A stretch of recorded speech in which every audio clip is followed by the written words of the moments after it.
Une fois de plus, bonjour et merci de rester sur Vox pour suivre le talk, votre matin d'information. L'enquête parlementaire initiée par le bureau de l'Assemblée nationale au mois de mars sur la gestion du CHU se poursuit. 3 sociétés chargées de l'équipement, l'informatisation et la réhabilitation de cet hôpital ont été auditionnées par la commission en charge de cette enquête. Pour en parler, ce matin, 3 invités. Constant Ibarapeya, politologue, bonjour et bienvenue sur le plateau du talk. Bonjour, merci de m'avoir invité. Romy Kokilas, journaliste, présentateur du Mac Bazar. Bonjour. Bonjour Sarah. Et comment se porte le Mac Bazar? Très bien, à ce niveau. D'accord. Juste à côté de l'Association pour le bien-être des personnes vulnérables. Bonjour à vous également. Bienvenue sur le plateau du talk. Protection des personnes vulnérables. Exactement.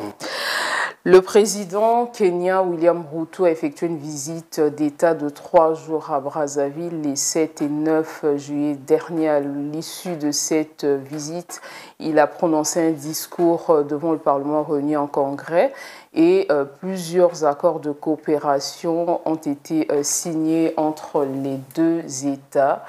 Suivez ce reportage réalisé par Vox TV. Après leur tête-à-tête, les présidents kenyans et congolais ont assisté à la signature des accords de coopération bilatérale entre leurs 2 pays. Des accords qui touchent les domaines comme le tourisme, l'agriculture, l'élevage, les mines, la géologie et l'exemption de visa entre les 2 États. Nous allons suivre l'exécution de ces accords et nous allons profiter de la riche expérience du Kenya dans les domaines de l'agriculture, de l'élevage, du tourisme. Et aussi dans d'autres secteurs. Ce sera véritablement les actions concrètes. Nous allons veiller à ce que les résultats soient effectivement atteints. Ce matin, nous avons pu signer un accord qui va procéder à la suppression des visas entre le Congo et le Kenya pour permettre aux nos hommes d'affaires de se déplacer plus librement, de s'engager dans le commerce plus efficacement, sans ces barrières au niveau des voyages, au niveau des mouvements. Ce matin, j'ai eu une réunion avec les hommes d'affaires du Kenya et du Congo pour leur expliquer ce que le président Sassou et moi-même sommes en train d'entrevoir pour rendre facile la conduite des affaires. Après la conférence de presse, les discussions entre les 2 présidents se poursuivront à Oyo, dans le département de la Cuvette. À son arrivée le 7 juillet, le président kenyan a été reçu par son homologue Denis Sassou Nguesso à l'aéroport international de Maya-Maya. Voilà, Constant Ibarapeya, le président kenyan William Ruto a effectué une visite, on l'a d'ailleurs dit dans ce reportage, 14 mémorandums d'entente signés, 4 protocoles d'accord dans le domaine de l'agriculture, l'élevage, la forêt, les transports, l'environnement, des hydrocarbures, le tourisme, les finances et le commerce. Assez profitable économiquement cette visite pour le Congo. J'ai suivi le reportage, j'ai suivi les médias et vous parlez là des accords qu'on aurait signés, 14 qu'on a signés. Bon, Total, 18 accords, très bien. Il n'est pas interdit à un État de faire une coopération avec un autre, ce qu'on appelle la coopération bilatérale. Entre 2 États, ils peuvent s'accorder pour coopérer dans le sens dans tel ou tel domaine. C'est très bien. Et maintenant, revenons à ces accords, j'ai suivi le président qui a parlé de la riche expérience. Il cite l'agriculture, il cite l'élevage et autres. Si on peut s'accorder, peut-être sur le plan touristique, où le Kenya dispose d'une certaine expérience, Mais en ce qui concerne l'agriculture, est-ce que le Kenya est parmi les grands noms producteurs agricoles en Afrique ou dans le monde? Je ne pense pas. Si nous prenons l'expérience des mines, puisqu'on a dit ça concerne les mines et tout ce qu'on a cité. Alors, moi, je veux bien qu'on signe des accords, mais je voudrais quelle est la pertinence de ces accords. Ça, c'est le 1. Deuxièmement, de janvier 2023 à, nous sommes en G 2023, combien d'accords on a signé? Avec le Rwanda, la Côte d'Ivoire. Voilà. Il y a un compatriote qui a mis sur son fait circuler ce document, où il parle de près de 6 000 accords qu'on a signés, sous réserve de l'authenticité de ce qu'il a dit. Je n'ai pas vérifié. Mais on a signé avec le Rwanda, on a signé avec le Maroc, on a signé avec la Côte d'Ivoire. Mais quels sont les débuts d'exécution de ces accords? Jusqu'ici, ça nous apporte quoi? Il faut qu'on soit conséquent. On ne doit pas signer les accords pour les faire signer. Et puis, quand vous avez signé des accords, il faut que le Parlement puisse, comment on appelle, quelle expression juridique qui convient, ratifier, autorise la ratification et le président promulgue. Mais les accords avec le Rwanda qu'on a signés depuis, est-ce que le Parlement a ratifié? Bon, on apprend des sources de certains compatriotes qui disent que ces accords ont commencé depuis l'exécution. Mais le Parlement n'a pas encore ratifié. Donc, moi, je veux bien que nous signions des accords. C'est très bien, c'est pour un État et tout. Mais est-ce que le partenaire avec qui nous avons décidé de signer des accords, c'est le partenaire qui peut nous apporter réellement l'expérience? Sinon, ce sera des balades de santé, des accords qui ne serviront à rien. Donc, faisons d'abord le bilan des accords qu'on a eu à signer jusqu'ici. Et essayons un peu de voir. On signe les accords pour les appliquer et comme ça, nous aurons les résultats. Deuxième chose, le président nous parle, nous parle de la suppression des visas. Bon, honnêtement, est-ce que le Kenya, c'est vraiment une destination pour les Congolais? Donc, sur la question des visas, je reste sceptique. Je ne vois pas vraiment si le Kenya est vraiment notre destination. Je ne pense pas. Voilà, Romy Kokida, est-ce que vous êtes du même avis que Constant Barapéa, que ce sont des accords de trop, ces accords économiques, notamment 18 au total signés entre le Congo et le Kenya? Bon, je dirais que pour ma part, ça devient comme une tradition, il faut le dire comme ça. C'est pas mauvais de signer des accords comme il a dit. C'est mauvais de signer des accords, ça rentre dans le cadre du fonctionnement des États. Mais je pense que les accords devaient être signés en tenant compte des besoins du développement d'un État. Quand je vois tous ces accords que nous signons partout, je me pose une première question. Quel est l'idéal? Est-ce que le Congo a un idéal? Parce que le Congo, ça va un idéal. Je vais signer un accord en agriculture parce que je mets en orbite l'agriculture et j'ai une politique globale que j'ai bien définie. Or, moi, je constate que nous signons dans tous les domaines. Et ce qui frise un peu, c'est que nous signons même en agriculture. Je vais un peu m'apesantir. Mais est-ce que, comme a dit Barapéa, est-ce que le Kenya est un pays modèle pour le Congo en matière agricole? Parce que nous avons tout ce qu'il faut pour développer une bonne agriculture. Et lorsqu'on signe l'accord, est-ce qu'on s'est interrogé sur ce qui a toujours emmené le Congo à faire échec sur le plan agricole? Nous avons les terres fertiles, nous avons le pétrole qui peut financer, les revenus du pétrole qui peuvent financer ce secteur, nous avons la main-d'œuvre, nous avons la vieille coopération, par exemple, chinoise, coréenne, qui a du matériel, et nous avons raté tous les plans, tous les projets agricoles, depuis le monopartisme jusqu'à aujourd'hui. Moi, je pense que c'est le moment de s'asseoir, réfléchir d'abord pourquoi nous ratons. Le climat est très commode au Congo. Alors, si déjà, j'ai maintes fois dit cela, si déjà, la population rurale arrive à produire, et vous n'avez jamais la lecture du stock de foufou, manioc, ainsi de suite sur le marché. Ça, c'est des paysans qui produisent sans financement, mais qui nourrissent tout le Congo. Ma plus forte raison, nos gouvernements. Donc, il y a un problème. Donc, on doit s'interroger. Est-ce que le problème se pose au niveau des techniques qui nous manquent? Ou dans la mauvaise manière de gérer? Parce qu'on ne va pas signer des accords pour les signer. Pas en agriculture, quand même. Et bref, quand je prends globalement cela, le Congo est indépendant depuis quelle année? Mais là, nous signons dans tous les secteurs. ça veut implicitement dire qu'on n'a jamais évolué. On n'a jamais pensé développement. Parce que je vais signer des accords avec vous, parce que j'ai un déficit, bien sûr. Mais on va se dire, depuis ce temps-là, tous les gouvernements qui sont passés, qu'est-ce qu'ils ont apporté? Mais c'est là le vrai point, il faut s'asseoir pour faire le point et le vrai bilan. Les bilans, tous ces bilans-là. Il faut interroger l'impact réel de ces accords sur le plan économique au Congo. Et avant les accords, moi je me dis, le Congo qui ne fait que signer, mais est-ce que le Congo peut signer pour la transmission de son expérience? Vous voyez que nous ne faisons qu'aller vers les expériences des autres. Et vous voyez qu'on a signé, nous allons bénéficier, on va mettre ainsi de suite. Mais est-ce que vous avez déjà entendu dans les médias, tel pays a signé avec le Congo pour telle expérience? On n'a pas d'expérience, il faut le dire. Moi je pense que le vrai problème, c'est de réfléchir sur la construction de notre économie.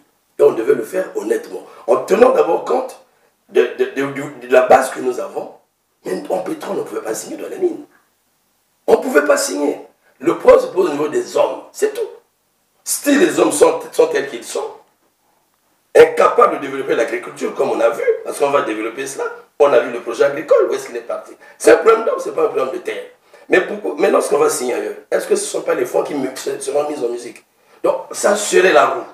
Le problème, c'est la transformation des consciences et le développement du patriotisme dans les hommes. En ce moment-là, si on dit on va signer là-bas, le Congolais verra déjà venir le bonheur. Et on doit mettre le pays en orbite, comme dit Obenga. On doit savoir ce que nous voulons. On ne doit pas signer dans, par exemple, la chasse, sans pour autant avoir un projet. Et j'ai l'impression que c'est ce qu'on fait. Chaque fois qu'un chef d'État arrive, on signe. Derrière, c'était en Côte d'Ivoire. Mais le cacao n'est pas étranger pour le Congo. C'est un vieux produit qui a toujours... À l'époque, nous avons grandi avec des parents qui ont fait cette matière. Vous voyez que nous avons l'impression que nous n'avons jamais réfléchi. On n'a jamais projeté le Congo. On n'a jamais pensé en projection. Donc on est stable, on est comme un pays qui démarre. Voilà ce que ça donne. Emer Malila, en tout cas, je vais vous poser la même question. Est-ce que la signature de ces accords, très récemment, il y a eu la signature des accords, les accords de coopération avec la Côte d'Ivoire, et à l'issue de cette visite du président kenyan William Ruto, le Congo a signé plusieurs accords. Est-ce qu'il est temps de s'interroger sur l'impact réel de ces accords sur notre économie? Bon, ben en fait, déjà d'emblée, lorsqu'il reçoit le président kenyan ici, quand il signe ces accords, bon, ben c'est dans le souci de vouloir améliorer le bien-être du citoyen congolais, bien sûr.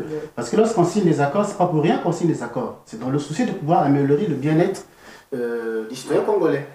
Maintenant, pratiquement, lorsqu'on essaie de regarder sur les 10 accords, c'est parti dans tous les domaines qu'on a eu à signer les accords. Mais la question qui se pose, c'est de regarder d'abord, dans un premier temps, dans ces secteurs-là, il y a des ministères qui sont bien dans ce secteur-là. Alors, quelle est la santé d'abord de ces ministères-là? Comment ça marche? D'abord, au niveau national, avant de signer des accords. Celui qui arrive, c'est vrai que si c'est pour le partage de l'expérience et tout, et le Congo va donner quoi au retour? Connaissant un peu ce qui se passe au niveau national. Quelle est l'expérience que le Congo pourra donner au niveau du Kenya? Parce que les accords, ce n'est pas dans un sens unilatéral.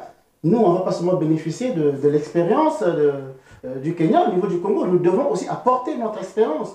Bon, ben, nous ne voyons pas la face. Pétrolier, par exemple, le président kenyan l'avait dit dans son discours lors de la signature de ces accords, dans le secteur pétrolier, il pourra bénéficier, le Kenya pourra bénéficier de l'expérience du Congo en la matière. Bénéficier de quoi, par exemple? Bénéficier de quoi? De quelle expérience, par exemple? Il y a un effort que nous devons d'abord faire au niveau national avant d'arriver à pouvoir signer ce genre d'accord. Nous devons faire quand même un effort. On parle de l'agriculture, oui, c'est vrai, on va relever dans le cadre de l'agriculture, oui. C'est pour le bien-être du citoyen. Nous-mêmes, les Congolais, nous comptons combien de tracteurs pour relever ce domaine-là? On a combien de tracteurs au Congo? Est-ce que aujourd'hui c'est les moyens qui manquent? Je ne pense pas. Je pense qu'aujourd'hui, ce qu'il faudrait faire, c'est quoi? Signer les accords, c'est bien, mais pour que ça puisse bénéficier à cette population, il faudrait que nous puissions d'abord améliorer le secteur nous-mêmes dans lequel nous allons signer ces accords. Il fallait choisir les secteurs prioritaires dont le Congo aujourd'hui a besoin de développer, par exemple l'agriculture. Le problème ici, ce n'est pas des moyens. Nous avons une expérience agricole, nous avons des fermes d'État ici. Et ces femmes d'État ont échoué. Tout ça. Mais c'était le problème, c'était celui de la gestion des hommes. Sinon, l'expérience, nous l'avons. Nous l'avons. Quand on dit nous allons signer avec le Kenya, l'agriculture, restons sur ce cas, ça sera quelle spéculation? Est-ce que c'est le domaine du maïs? Est-ce que c'est des céréales? Est-ce que c'est du manioc? Dans quel domaine? Et où le Kenya a excellé pour que nous irons. Donc, le problème aujourd'hui, ce n'est pas ce niveau. Nous avons bénéficié des fonds. Moi-même, j'ai été prestataire de montage de plan d'affaires dans le cadre du PDAC. Donc, je peux parler avec une certaine aisance. Je suis allé dans les villages monter le plan d'affaires. Combien le Congo a emprunté auprès de la Banque mondiale? Où sont les résultats? Donc, le problème, c'est au niveau du management. Le niveau du management. Il faut réformer l'homme. Il y a des compétences ici. Il faut réformer l'homme. Donc, si nous restons dans les discours, on va signer avec le Rwanda. On nous a dit, bon, c'est le thé. Parmi les spéculations, on nous parlait du thé. Mais attends, ça fait rire. Combien de Congolais consomment le thé? Et puis, c'est une spéculation d'exportation. Donc, il faudrait que nous nous regardions. Il faut qu'on prenne conscience. Le problème du Congo, ce n'est pas dans la signature des accords. Et il faut faire, comme dit le professeur Didier Ngalabaye, chercher des solutions, des dynamiques endogènes. Le problème se trouve à l'intérieur. Il faut régler les questions endogènes. Les questions endogènes sont d'ordre structurel. Et là, on associe aussi bien les structures en tant qu'organisation, mais aussi les structures mentales et comportementales. Il faut partir de là. Sinon, vous irez signer même avec la Corée. D'ailleurs, même si on voulait signer en matière d'agriculture, aller en Amérique latine. Et je ne suis pas de ceux qui pensent que la solution pour le problème congolais viendra de l'extérieur. Jamais. Il faut qu'on travaille des dynamiques endogènes, comme le dit Ngalabaye. Justement, il faut régler d'abord la gouvernance interne avant d'aller à l'extérieur. Très rapidement, pour la gouvernance interne. Je parle avec l'exemple. Lorsqu'on interpelle un ministre du gouvernement à l'Assemblée sur la question de l'agriculture, bien corsé, débat corsé, chargé par le bureau de l'époque, entre parenthèses, par manque d'arguments, il dit, même vous qui êtes dans la salle, vous avez eu cette part. Ça se passe devant la presse. Même vous qui êtes dans la salle, vous avez eu votre part dans cet argent. Et il précise... On parle du fonds de soutien à l'agriculture. Fonds de soutien. Il dit, quand le président lui pose la question, mais comment cela? Il dit, mais non, l'idéal était de faire à ce que les cadres en veste, cravate, puissent toucher la terre. Dans quel pays avez-vous déjà vu, quand il y a des fonds, on l'emmène vers les parlementaires? Ça veut dire que c'est un ballon qui a été dispatché à tout le monde. Voilà la culture congolaise. Faites attention, partout il y a un fonds. C'est un fonds qui doit être dépouillé. On a l'impression qu'on crée les fonds non pas pour l'intérêt du souverain primaire, mais c'est pour enrichir les gens. Et il a dit clairement devant la presse, je suis resté avec ses archives. Donc ce jour, j'avais compris que les gens ont blagué avec ça. La vérité, là, nous avons un grand fleuve. Combien de Brazzaville visitent ce fleuve Congo? Combien d'hommes politiques visitent ce fleuve Congo? Est-ce que le ministre de la Pêche traîne là dans le fleuve? Connaît-il les espèces de poissons qu'il y a dedans? Le poisson vieillit dans le fleuve et meurt. Allez voir le prix du poisson sur le fleuve. Mais allez en Afrique du Sud, allez par exemple en Amérique latine, organisez les gens coopératifs, comme a fait Ngwabi à l'époque. C'est un problème. Vous achetez, vous développez même une pêche artisanale. Mais ça va rapporter. Mais ça ne passe pas dans la tête du politique qui doit développer notre projet de société, il faut le dire. Mais les ministres, nous avons toujours dit que voilà, chaque ministère, ce ne sont pas des élus. Ce sont des exécutants de notre programme. Nous avons fait confiance à un homme. Ils ont intérêt à l'exécuter. Mais vous avez déjà vu un ministre se lever pour dire je veux faire mon bilan, pourquoi ça ne marche pas? Donc, lorsque le président va signer tels accords, le problème, ce n'est pas signer comme il a dit. Mais comment ça sera mis en musique? Si on crée des fonds, nous avons vu. Merci. Donc, c'est ça. Merci beaucoup. Moi, je pense que c'est juste pour essayer de compléter. On ne peut pas évoluer sans pourtant faire un bilan. Il faut se rendre compte aujourd'hui. Qu'est-ce qui n'a pas marché dans tel secteur? On vient de le citer ici. Mais nous avons eu autant d'unités de production dans ce pays. Si on se pose la question, pourquoi ça n'a pas marché? Il faut d'abord chercher à résoudre ces questions-là. Si nous voulons aller un peu de l'avant, ce n'est pas pour signer des accords. On peut bien signer, mais si dans ce secteur-là, rien ne marche, les accords ne produiront rien. Est-ce que l'évaluation, vous voulez dire par là, le vrai problème du Congo, c'est au niveau de l'évaluation suivie des accords? Absolument. Il faut se rendre compte. Sinon, absolument, il faut faire l'évaluation. Merci beaucoup à vous trois pour vos réactions sur la visite, notamment la signature de ces 18 accords de coopération entre le Congo et le Kenya. Dans le cadre de l'enquête parlementaire initiée par le bureau de l'Assemblée nationale au mois de mars sur la gestion du CHU, 3 sociétés qui étaient chargées de l'équipement, la réhabilitation et l'informatisation du CHU ont été auditionnées par la commission en charge de cette enquête. Je vous invite à suivre ce reportage réalisé par nos confrères de Télécongo. La commission d'enquête parlementaire de l'Assemblée nationale sur la gestion du CHU est à l'étape d'audition des sociétés attributaires des marchés et des services. J'ai épinglé ici le marché des travaux de réhabilitation et de mise à niveau des bâtiments de montant 5 milliards 391 millions 123 558 francs CFA. Ce marché est un véritable tonneau des Danaïdes. Sur quoi sont-ils basés pour faire des devis chiffrés qui ont permis que les décaissements soient faits à leur bénéfice? Et quel est l'impact à ce stade sur la réalisation de ces travaux-là? L'impact du bicéphalisme auquel vous faites allusion.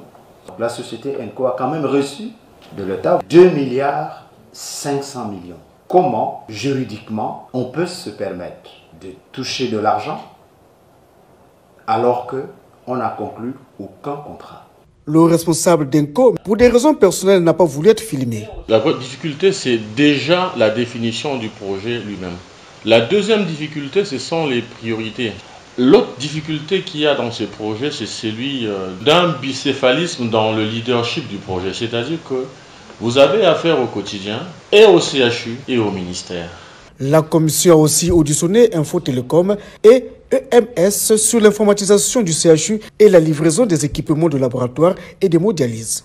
Voilà, Constant Barapéa, dans le cadre de cette enquête initiée par le bureau de l'Assemblée nationale, la composition de cette équipe, de cette commission d'enquête a eu lieu au mois de mars, qui avait pour mission de collecter des informations sur la gestion du CHU, analyser ces informations, identifier les problèmes, proposer les mesures correctives, y compris les indicateurs de suivi, déterminer les mécanismes de contrôle, de mise en œuvre des mesures correctives, produire un rapport d'enquête.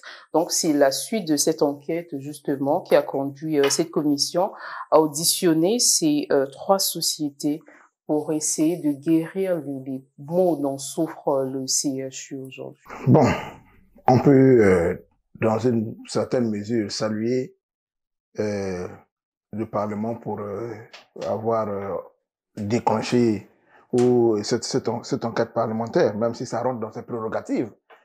Et la question que j'aimerais me poser, ils sont arrivés, l'enquête a commencé en mars, et ça couvre quelle période? C'est ça le plus important. Vous vous en souvenez, il aurait dû le faire depuis la lettre ouverte de Madame Ambiero, qu'elle avait adressée au chef de l'État. Nous sommes peut-être en 2019, 2017, quelque chose comme ça. Le Parlement devait déjà s'auto-saisir pour déclencher cette enquête-là. Bon, maintenant, ils ont déclenché, c'est une bonne chose. Alors, ce qui reste, ce qui est le plus important pour nous, pour le Congolais, c'est les résultats.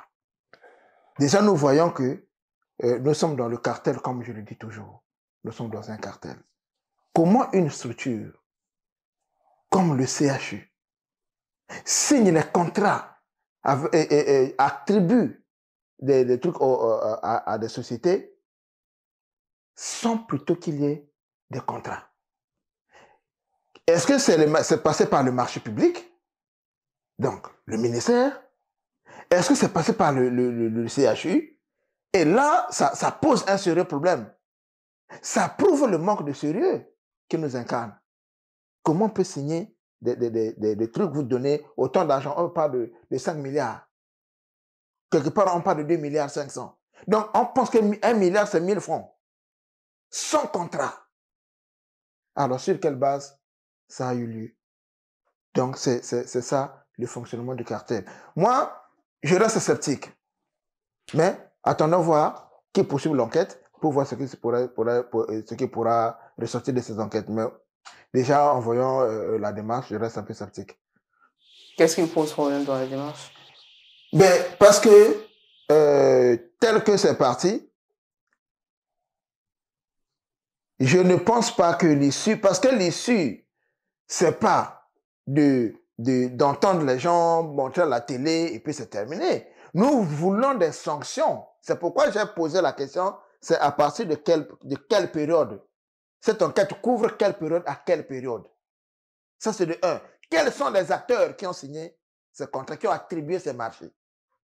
Deuxièmement, j'ai suivi des images à la télé, à Télé Congo, où on a vu, on a visité quelque chose de la cuisine et tout, mais c'est dans un état piteux.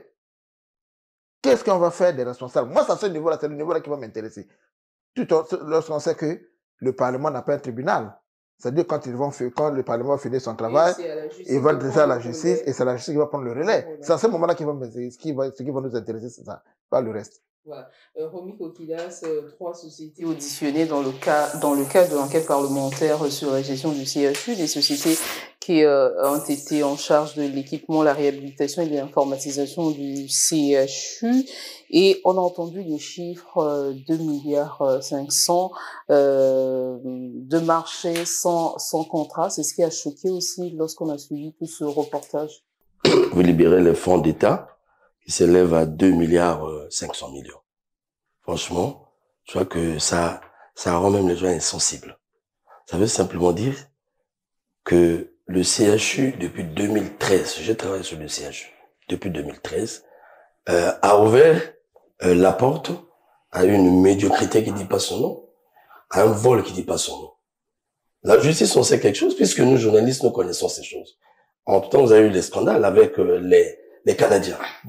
Donc, le CHU, c'est comme une trouille. C'est comme un porc. Hein? Vous pouvez le laver, il va repartir dans la boue. Bon. Franchement, il faut se poser maintenant des questions. Qui octroie ces marchés à ces entreprises? Qui avait octroyé ces marchés? Qui avait octroyé, voilà. Qui avait octroyé? Ça veut simplement dire que, en fait, les besoins qu'on nous présente là, réhabilitation, tout, c'était des moyens pour faire saigner les fonds du trésor, c'est tout. Parce que si il y avait cette volonté, je pense qu'on ne pouvait pas prendre tous ces fonds. 5 milliards, c'est pas 500 000 quand même. Connaissons bien les problèmes du CHU. Et quand nous avons en tête qu'au Congo, vous n'avez pas un grand centre comme le CHU, c'est-à-dire le CHU, vous rentrez, vous mourrez. On est insensible même à la vie. Et des gens créent des marchés comme ça pour les empocher. Bon. Mais la responsabilité dans les avant les responsabilités, excusez-moi, non, avant les responsabilités. Parce que, généralement, lorsqu'on va en responsabilité, on n'examine pas la question. Mikolo venait de partir. Hein? CHU. L'impression que nous avons, c'est clean. Mais avant Mikolo, il y avait des scandales. Madame Ombiolo l'avait décrit. 2013, il y avait fuite des fonds. Là-bas, le président avait éjecté des fonds. Nous avons eu à lancer des caméras. Donc, il y a un problème sérieux au niveau du CHU. Mais là, ce qui est plus clair, c'est les deux signer, donner des marchés à une entreprise sans contrat. Mais c'est criminel, sans contrat. Ça veut dire que celui qui signe le marché est un voleur public, est un criminel économique. Mais c'est qui finalement? Mais la commission doit mettre à la disposition de l'opinion, puisqu'ils sont dans ce dossier. Oui, oui. L'opinion, c'est quoi? C'est pas eux, c'est pas l'État. Le CHU, c'est l'État. La commission, c'est l'État. Mais le garant, c'est le Congolais.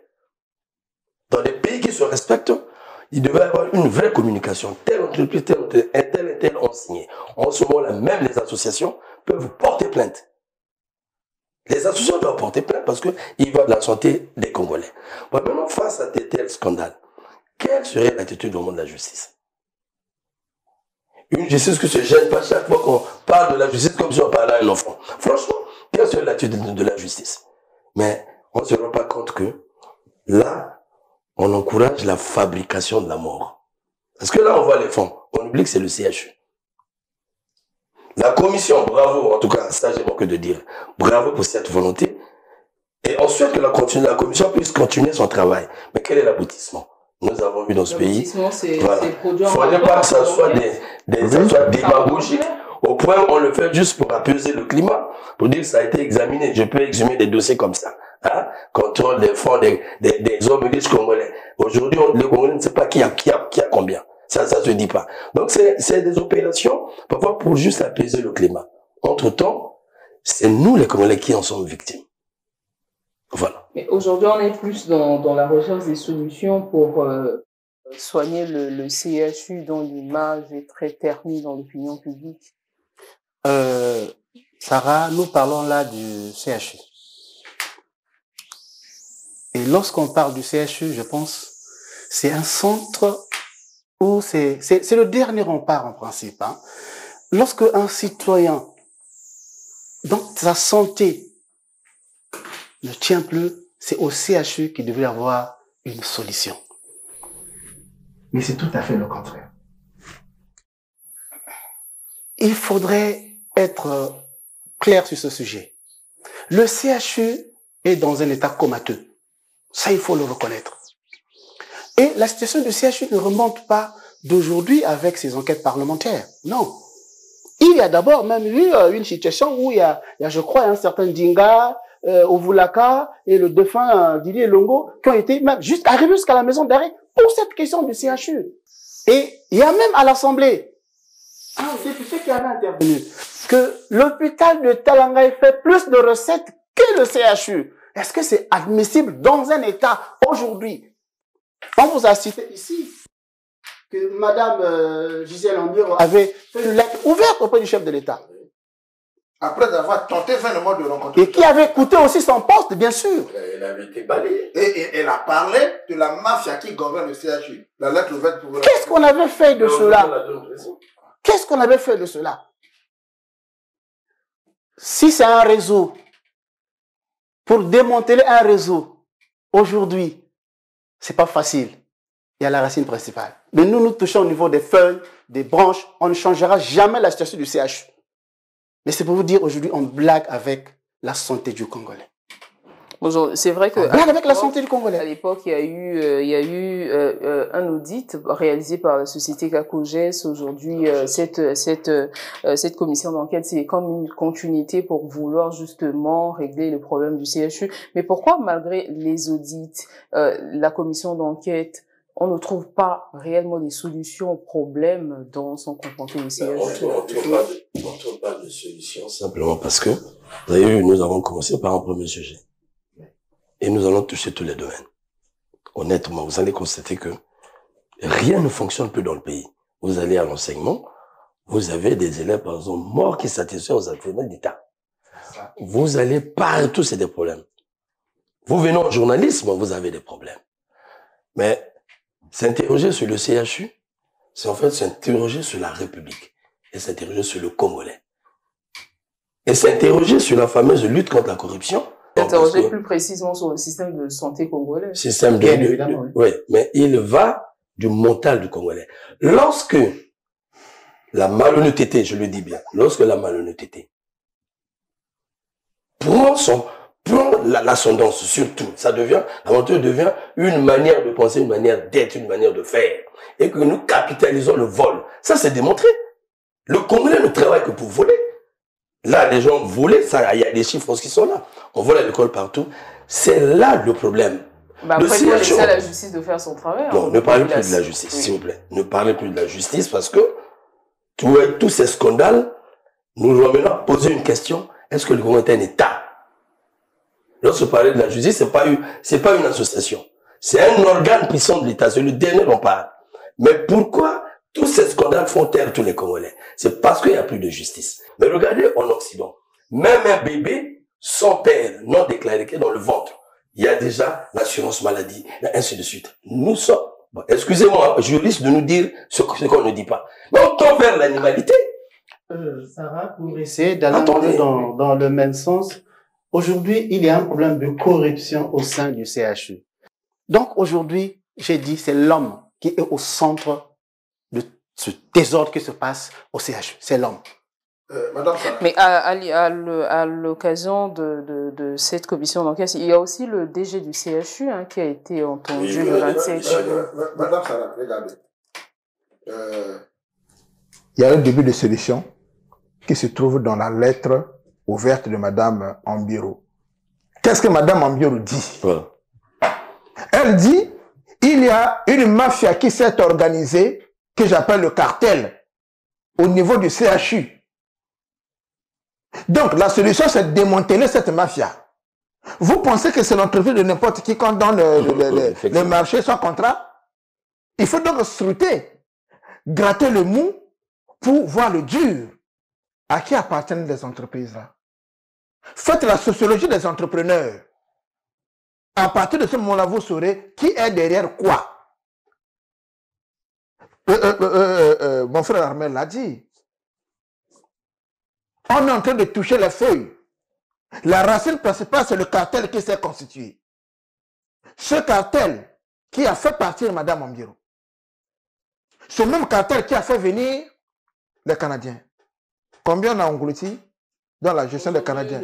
Le CHU a un nouveau manager. Un nouveau manager qui vient, regardez, regardez, Madame Sarah, on ne peut pas appliquer la bétadine sur une plaie infectée.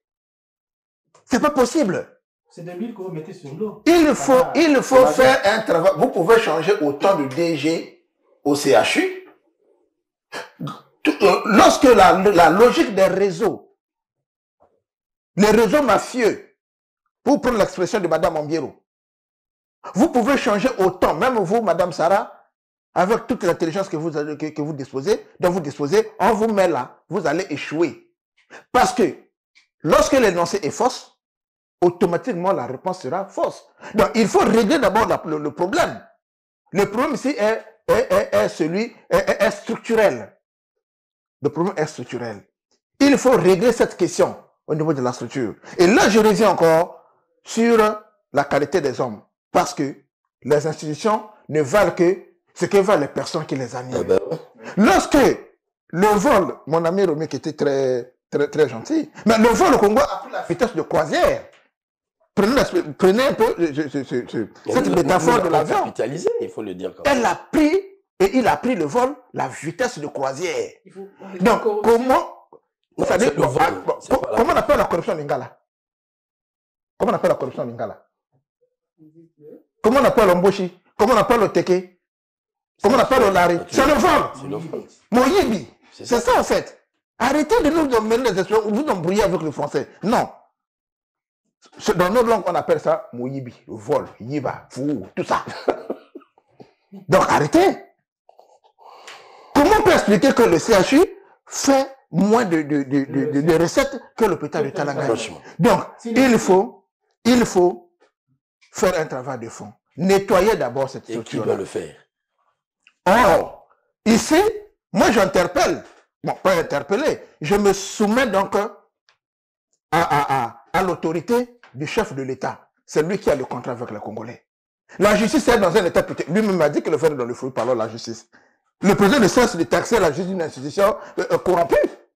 Une institution de voleurs. Parce que la corruption chez nous, c'est le vol. Il n'y a pas un autre nom.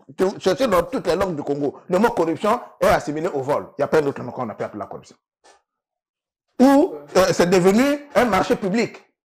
Où les gens s'échangent des services, des peines contre l'argent. C'est pas possible. Où est-ce que nous allons? Où est-ce que nous allons avec le CHU? Vous avez vu celle qui gérait le CHU, celle qui gérait le ministère de Mme Mikolo, qui était ministre à l'époque ministre de la Santé. C'est à son arrivée qu'on a balayé Madame Ambiero. Elle est restée là, elle a fait, je sais pas, 2 ou 3 ans. Elle est partie. Quel est le bilan? Le bilan. Le fonds Covid. Comment ça a été géré? Donc, il faut arrêter. Le problème, c'est les hommes. Et comme la justice a rendu les armes, c'est une justice qui ne fait confiance à aucun Congolais. Je dis bien à aucun Congolais. Prenez votre micro. Mais nous, les gens nous arrêtent tout le temps dans la rue. Les compatriotes nous interrogent. Prenez votre micro, vous êtes journaliste, faites circuler le micro à propos de la justice congolaise. D'ailleurs, si le magistrat suprême reconnaît que le verre est dans le fruit là-bas, qu'est-ce que nous allons dire? Donc le président doit prendre son bâton de pèlerin. En tant que souverain institutionnel, il doit prendre son bâton et nettoyer cette écurie. Entendre le directeur général qui vient d'arriver, ça va changer quoi? Voilà pourquoi j'ai posé la question au départ. Les enquêtes couvrent quelle période? Il vient d'arriver, vous allez l'entendre. Est-ce qu'il était là quand on donne les marchés? Non? Vous savez voilà. ça. Alors, en parlant justement du DG du CHU, il a déclaré lors de son audition, je cite, « Si vous arrivez au CHU, les médecins désertent leur bureau, ils sont dans leur cabinet. Vous arrivez au CHU, les malades sont mal reçus. Si vous arrivez au CHU, parfois on demande de l'argent aux gens. Donc, il y a un certain nombre de choses qu'on nous reproche. » Là, il touche les problèmes du CHU. Ça nous étonne parce que c'est lui qui le... Pas simplement la réalité connue de tous. Et cette réalité est connue par tous les ministres qui sont passés. Même le Premier ministre connaît ça, même le chef d'État connaît ça. Puisqu'il dit le verre dans le fruit. À la justice, comme il a dit. Mais c'est la réalité. Mais il le dit parce que il veut avoir des mains clean. Il vient d'arriver. Et c'est un éminent professeur. Aujourd'hui, il ne va pas porter le bilan de toute la gestion du CHU. Cependant, ça perd. Il faut qu'il présente la situation. Le management, oui. Bon. Est-ce que c'est pas la même situation à l'enseigne? Au fait... je vous en prie. Est-ce que c'est pas la même situation dans d'autres secteurs? Non. Si on tergiverse là, on part là du temps, il faut parler comme un barapéa. Parce que l'aboutissement de tout, c'est de mener des vraies enquêtes, livrer ce réseau, par exemple, à la justice. Mais étant donné que la justice elle-même, elle n'existe plus. Parce que quand le verre est dans le fruit déjà, comme a dit le président... Elle existe, mais elle est affaiblie. Mais elle est justice parce qu'elle doit être puissante. Quand elle est plus puissante, elle n'est plus active, elle n'est plus justice. Vous voyez, le feu parce qu'elle brûle. Alors, Ebarap, elle a dit, mais lorsque le président constate que la justice est incapable maintenant d'interpeller vis-à-vis de ceci, le président doit monter. Puisque c'est lui qui a fait l'autopsie. Il doit monter, il doit virer tous ces hommes. Il doit virer tous ces hommes, mais surtout placer au centre la sévérité. Il faut qu'il y ait des sanctions vraies. Vous savez, tout ceci arrive parce que on se demande maintenant comment il doit sanctionner. En fait, aujourd'hui, lorsque vous développez dans le sens, c'est la justice. Vous faites semblant que la justice n'existe plus. Non, le problème, c'est pas là. Lui, il a dit, la justice vaut ce que valent les hommes. Donc aujourd'hui, il faut que le président frappe au moins une fois. Une fois qu'il aura frappé. Qu'il sanctionne. Sarah, mais c'est la frappe. En fait, Sarah, ce que le DG déplore là, cette situation dure depuis combien de temps?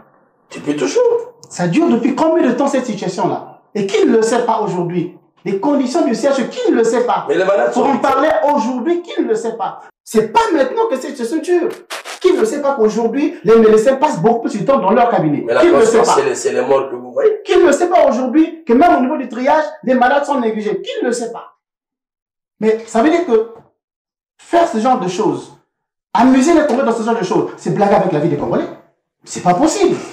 Alors qu'ils savent bien ce mal-là a atteint. Mais comme j'ai dit que le CHU est dans un état comateux. Je vous en prie, hein, allez, amusez-vous. Allez demander le nombre, comment on appelle ça, les enterrements journaliers.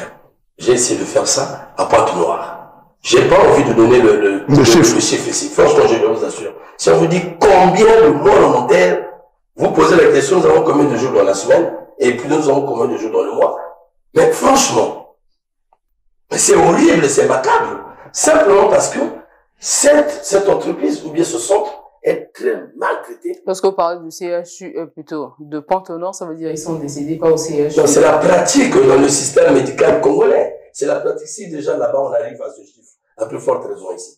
Tout ce que M. Armel développe, tout ce que le DG a présenté, a pour conséquence la régularité de la sortie des véhicules de la mort que vous voyez.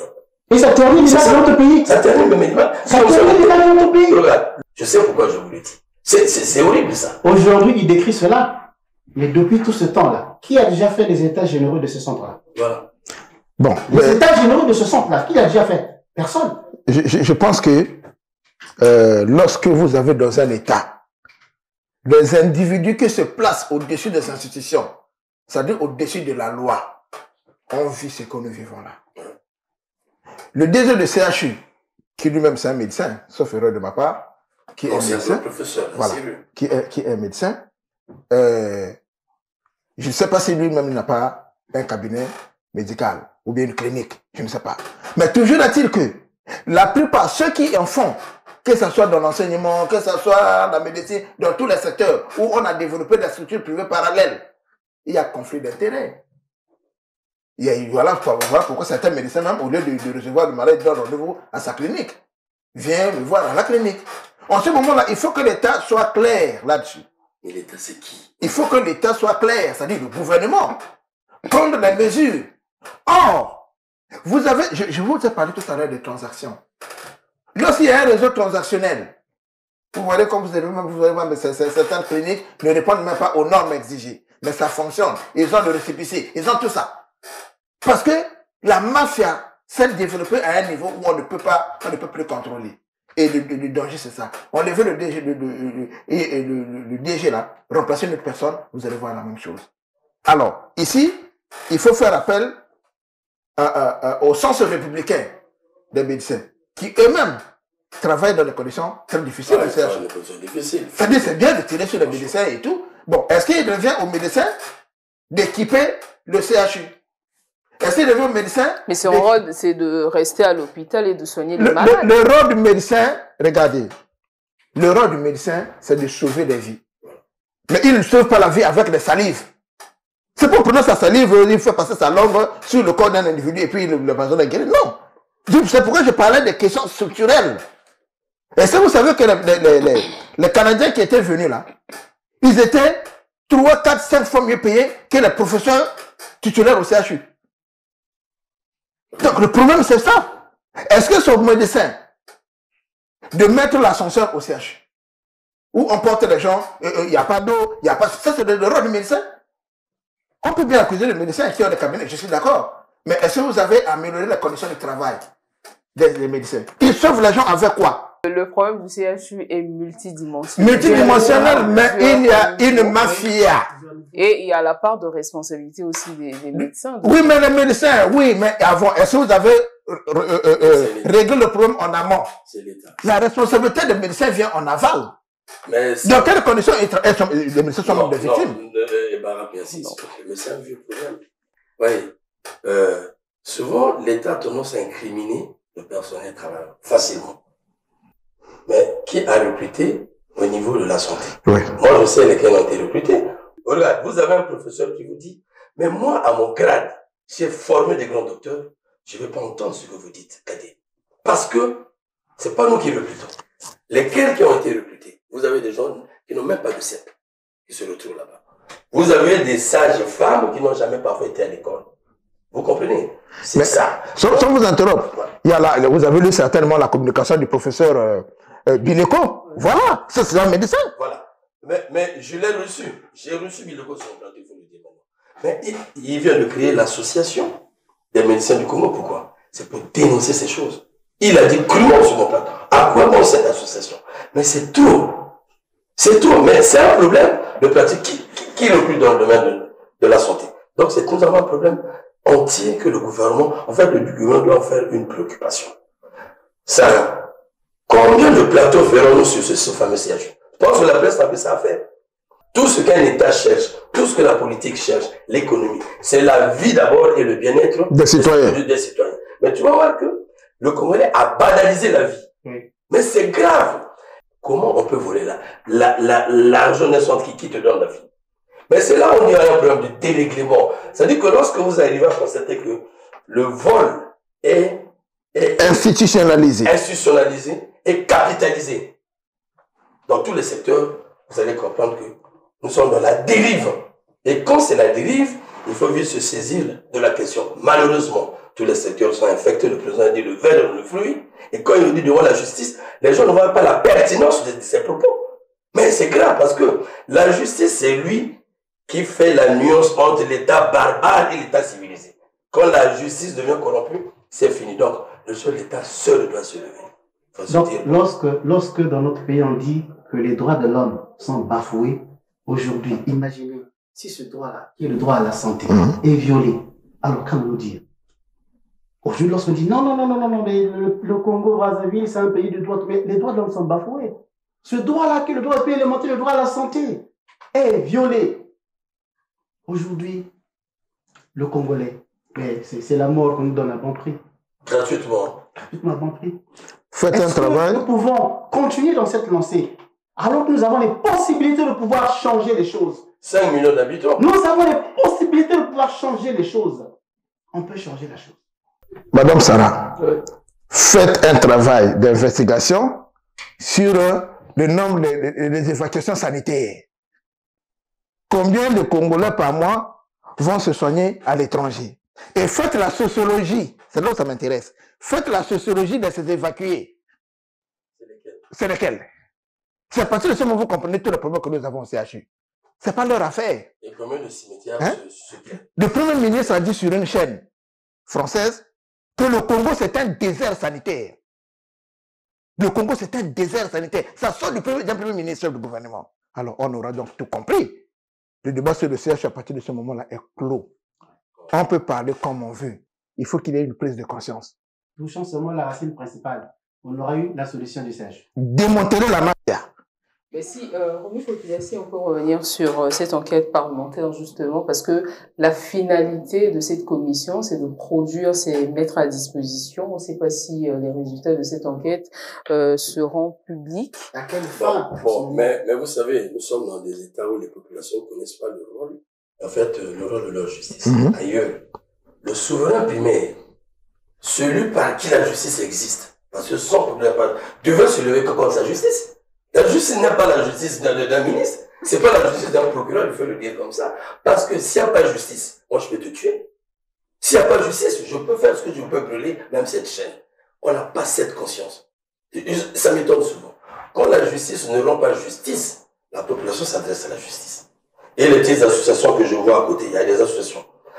Chez nous, c'est quelqu'un qui monte dessus la justice, mais c'est tyrannique quand vous montez dessus la justice, vous pensez que c'est votre instrument, non. La justice est faite pour réglementer la vie dans la société. Donc ça veut dire, je prépare là le terrain de cette commission pour que la justice congolaise puisse faire aboutir ces enquêtes. Sinon, la justice fera en sorte que notre commission qui incarne le Parlement puisse être discréditée. Mais la justice n'a pas le droit de le faire. La justice doit faire aboutir. Ce que je propose, une fois le dossier ficelé, que cette commission rassemble tous les médias congolais, même sur le point noir, même les médias de l'étranger, qu'ils font face à la transmission du dossier auprès de la justice. Par voie d'huissier. Les médias, les télévisions, radio, tout. Mais c'était la force de la vérité. Ils transmettent tous les Congolais sans qu'on l'a transmis. Bon, maintenant, on va voir comment on n'est pas traité. Parce qu'en ce moment-là, même le bas congolais va vous interpeller. Parce que la raison, la commission vous dira, mais nous ne sommes pas une instance juridique, nous avons remis à la justice. Qu'on remette devant la presse. Et nous allons suivre ce dossier. Maintenant, en ce moment-là, les associations de lutte contre les droits de l'homme, s'ils constatent que le dossier n'avance pas, ils sollicitent l'audience auprès du chef de l'État, le premier magistrat. et même Malila, c'est le rôle aussi de la société civile. Nous avons dénoncé, mais pas maintenant. On continue à dénoncer. Mais il vient de le dire aujourd'hui.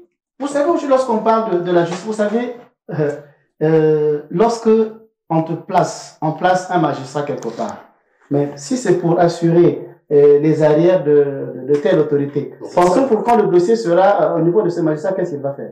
Puisqu'il a déjà placé les garde-fous, la situation ne pourra jamais aboutir. Donc c'est pour vous dire aujourd'hui, nous avons un gros problème.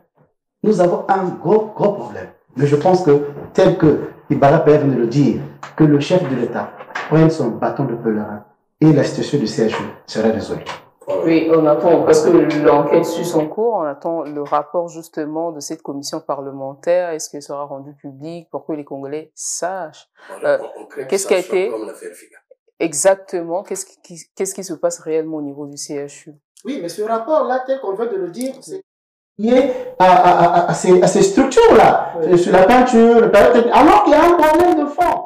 Le rapport du CHU n'examine pas toute la quintessence de la situation du CHU. Mais c'est juste sur la situation des... Les missions de cette commission parlementaire ont été définies, délimitées. Oui, bien évidemment. Lors de sa composition. Bien évidemment. Exactement. Donc, on ne regarde pas toute la situation du CHU. Non, je comprends ça. Les missions sont définies. Mais lorsqu'il n'y a pas exécution des missions, la commission doit se poser un pourquoi.